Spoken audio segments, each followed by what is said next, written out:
तड़प जब दिल में उतरती है तो दिल रात के आखिरी पहर में अल्लाह को ढूंढने लगता है, और जानते हो वो अपनी तलाश की तलब लगाता ही तब है जब वो चाहता है मेरा बंदा मुझ तक पहुंच जाए।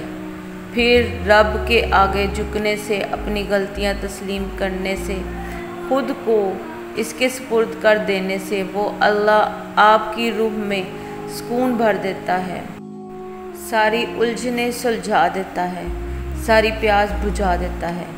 तड़प सच्ची हो तो वो रब सीधी राह पर लाता है, वही सबसे बड़ा कदरदान है। वो हमारा साथ किसी हाल में भी नहीं छोड़ता बेशक। ये है तहज्जुद की खासियत। आप भी तहज्जुद पढ़ें और फ़ायदा उठाएं। तहज्जुद की नमाज की टाइमिंग आपको बताती हूँ। हाउ टू कैलकुलेट तहज्जुद टाइम। हम तहज्जुद का टाइम कैसे कैलकुलेट कर सकते हैं? रात के तीसरे पहर में तहज्जुद का टाइम शुरू होता है। आप मगरिब के नमाज के टाइम को देखें और फजर की नमाज के टाइम को देखें। इन टाइम को आपने अलग कर लेना है।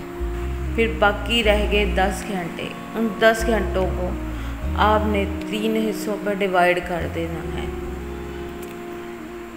जब आप तीसरा हिस्सा डिवाइड करेंगे तो 2 बजे से वो टाइम शुरू होता है तहज्जुद का। अल्लाह ताला आपको तहज्जुद पढ़ने की तौफीक अता फरमाए। आमीन सुभान।